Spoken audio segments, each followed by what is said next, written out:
Halo sahabat Story Visual, saat ini kita sedang mengunjungi sebuah tempat yang berada di Sulawesi Selatan, tepatnya di Ramang-Ramang, Desa Salendrang, Kecamatan Bontoa. Jarak Ramang-Ramang dari kota Makassar yaitu 45 km, dapat ditempuh dengan perjalanan darat kurang lebih 1 jam. Kami mengucapkan terima kasih pada LP2M Universitas Negeri Makassar yang telah melakukan pengabdian di Desa Salendrang, Ramang-Ramang. Ya, di tengah pandemi COVID ini, ternyata para pengabdi LP2M terus berbuat untuk masyarakat. Dan inilah ucapan syukur kami dan semoga pengabdian ini terus kita lakukan untuk masyarakat.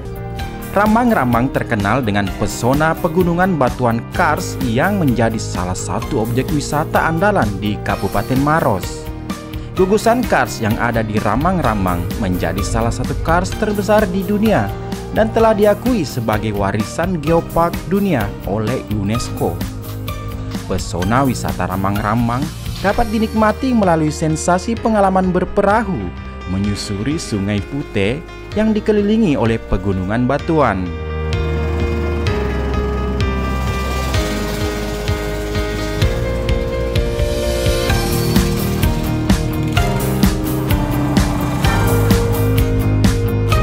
Salah satu kars terbaik di dunia. Jadi Ramang-Ramang ini adalah gugusan kars yang terbaik di dunia setahu saya. Itu saingannya hanya satu di Cina.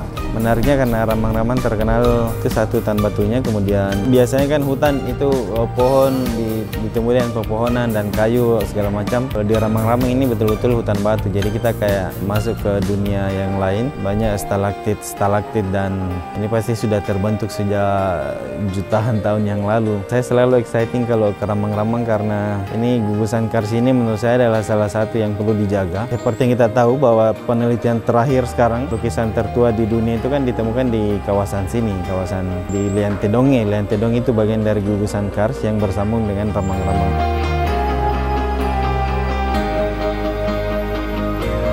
Sungai Putih atau yang lebih dikenal Sungai Ramang-Ramang menjadi alasan penamaan sebuah komunitas yang bernama Rumah Belajar Anak Sungai. Kalau berbicara tentang Ramang-Ramang dan Rumah Belajar Anak Sungai, tak lepas dari sosok sederhana pecinta lingkungan, yaitu Muhammad Ikhwan atau yang lebih akrab disapa Iwan Dento. Beliau selalu bersemangat jika berbicara apa saja tentang pendidikan. Tujuan Rumah Belajar Anak Sungai ini sebagai kelas belajar tambahan guna melengkapi pembelajaran di bangku sekolah. Komunitasnya kami namanya Komunitas Anak Sungai. Kami lebih cenderung menyebutnya Rumah Belajar Anak Sungai.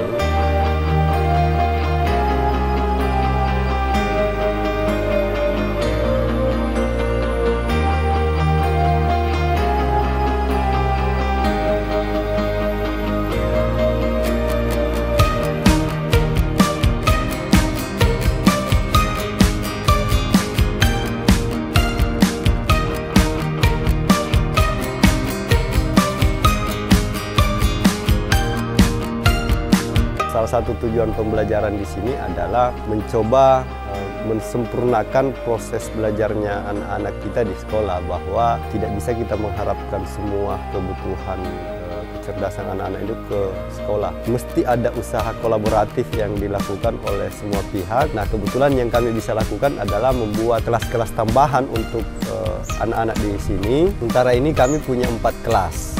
Yang pertama ada kelas mengaji. Tujuannya sebenarnya itu untuk menjaga bahwa anak-anak ini tetap punya fondasi yang kuat sebenarnya dengan kelas mengaji ini. Yang kedua ada kelas bahasa Inggris. Harapannya ke depan anak-anak ini bisa bersaing atau mampu beradaptasi dengan kondisinya ke depan, karena kami juga tidak bisa menjamin bahwa ke depan mereka akan melanjutkan sekolah atau tidak. Karena itu paling tidak ada basic. Yang ketiga ada kelas lontara, kelas bahasa daerah. Sebagian besar anak-anak kami di sini itu bisa berbahasa daerah, tetapi kami khawatir lupa cara menulis, lupa mengenal huruf. Nah, dibuatlah kelas lontara itu. Yang terakhir adalah kelas seni, terutama di kelas tutur. Kenapa penting? Karena Menurut kami ada banyak pesan-pesan orang tua yang harusnya tersampaikan ke anak-anak itu tidak melalui buku tetapi melalui tutur, kemampuan bercerita, kemampuan berseni. Kegiatan tambahan dari kelas belajar itu mereka punya program namanya Kamis Menimbang. Jadi anak-anak ini setiap hari Kamis itu bawa sampah, plastik dan kresek, itu mereka timbang, nanti mereka tabung. Pada jumlah-jumlah tertentu mereka boleh ambil uangnya, tetapi dengan syarat uangnya hanya boleh dibelanjakan untuk kebutuhan sekolah, tidak boleh kebutuhan lain. Jadi harapannya itu bisa membantu orang tuanya. Kedua, kami mendorong semua orang bergerak untuk bicara soal lingkungan. Mereka juga biasa dibuatkan pelatihan-pelatihan untuk membuat kerajinan sebenarnya, di samping kegiatan-kegiatan bermain.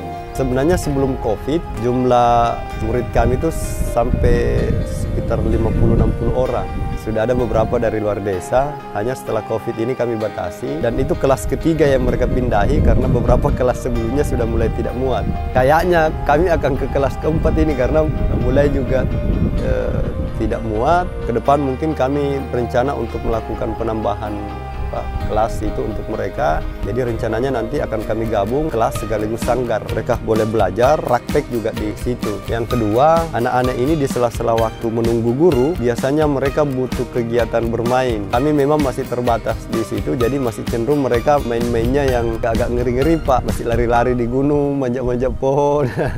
Itu masih sebenarnya itu keterampilan orang kampung, tetapi kan kami khawatir kalau dilakukan itu sambil main, itu agak bahaya, ya agak rawan bagi mereka. Makanya di bawah itu kami siapkan lapangan-lapangan untuk mereka bisa bermain secara leluasa sebenarnya. Terima kasih Pak Iwan Dento atas penerimaan kami di sini. Kami dari Lembaga Penelitian dan Pengabdian pada Masyarakat Universitas Negeri Makassar (UNM) akan melakukan mitra atau melakukan pendampingan atau melakukan kolaborasi.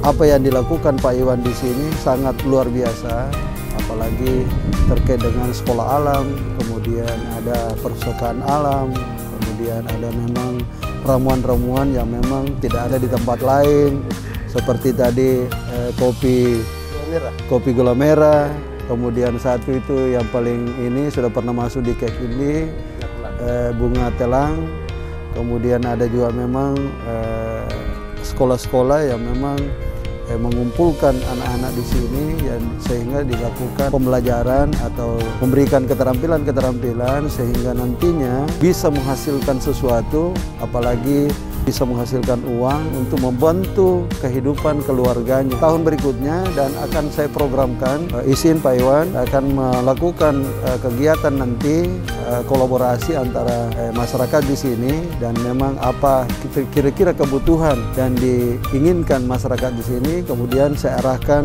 teman-teman dosen pengabdi untuk melakukan pendampingan terkait dengan sekolah alam yang dibuat oleh Pak Iwan sendiri, Pak Iwan Dento. Kemudian ada juga memang beberapa ramuan-ramuan atau beberapa kuliner. Kemudian di UNM itu memang ada jurusan PKK khususnya tata boga, mungkin juga kerajinan dari seni rupa, ada dari DKV, desain, tergantung nanti permintaan dari sini apa kira-kira kebutuhan, karena memang pesan Bapak Rektor kami bahwa lakukanlah pengabdian masyarakat ini, apa yang solusi yang bisa diberikan masyarakat sehingga masyarakat itu berdaya dan bisa memang memanfaatkan apa yang dimiliki, kemudian kita mengarahkan sehingga bisa menghasilkan uang. Apalagi di tengah-tengah pandemi COVID ini tidak bisa berkomunikasi dengan luring, tetapi bisa saja nanti kita berkomunikasi menjual sesuatu dan berkomunikasi secara daring, ya. Sehingga kami siap nanti dari LP2M UNM berkolaborasi di sini, apalagi ini ada perpustakaan alam, ada juga mungkin nanti karena banyak anak-anak di sini, mungkin kita kan ada seni rupa, ada seni tari, ada juga mungkin terkait dengan IPA, tumbuh-tumbuhan, dan lain-lain, biologi, ada kimia, ada pertanian, ada juga dari pendidikan. Kita nanti fokuskan di sini ya mungkin 10 pengabdi atau sampai 15 pengabdi. Kemudian kita rame-rame. Kami minta bantuan nanti Pak Iwan untuk mengurus kita nanti di sini, apa yang kita butuhkan dan menyiapkan peserta sesuai dengan kebutuhan yang kita mau lakukan itu. Bicara soal manajemen pendidikan, saya pikir teman-teman UNM jauh lebih paham dari kami. Kami ini hanya punya keinginan saja. Sempurnaan proses di sini itu mesti didukung oleh akademisi-akademisi sesungguhnya, Pak. Karena kan kalau takutnya keluar dari koridornya, makanya kami ini sangat terbuka terhadap siapapun yang ingin mensupport kami, mau dia dari perguruan tinggi, dari komunitas, pemerintah. Jadi apalagi kalau kita bicara sekelas UNM, ya menurut saya luar biasa. Saya tahu betul bagaimana rekornya, meskipun saya mau bilang, Pak, ini juga bukan pertama kali kami berinteraksi dengan teman-teman UNM, ada sebelumnya, tetapi saya merespon pembicaraan Prof tadi sepertinya ini agak serius. Ya.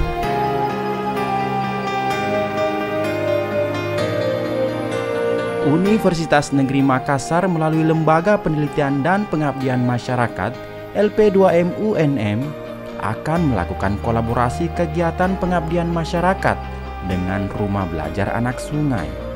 Berbekal pengetahuan teknologi dan seni yang dimiliki dosen-dosen UNM akan dapat memberikan sumbangsi nyata bagi masyarakat di Desa Salendrang, Kecamatan Bontoa, Kabupaten Maros, Sulawesi Selatan.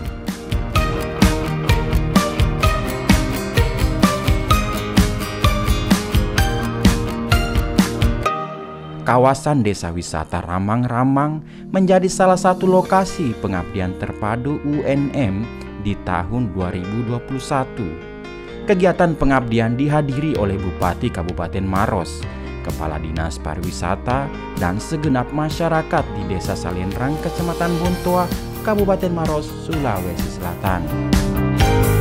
Berkunjung ke Sulawesi Selatan rasanya kurang tanpa mengunjungi Ramang-Ramang. Teman-teman harus ke sini, Ini pengalaman yang sangat unik karena tidak selalu kita bisa menemukan wisata hutan batu seperti ini di Indonesia.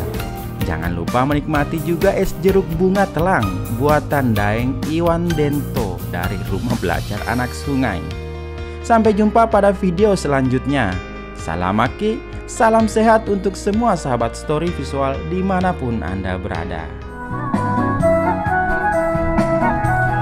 Tapamu natapaku sirupadane napada iaro tanrana tokuri sito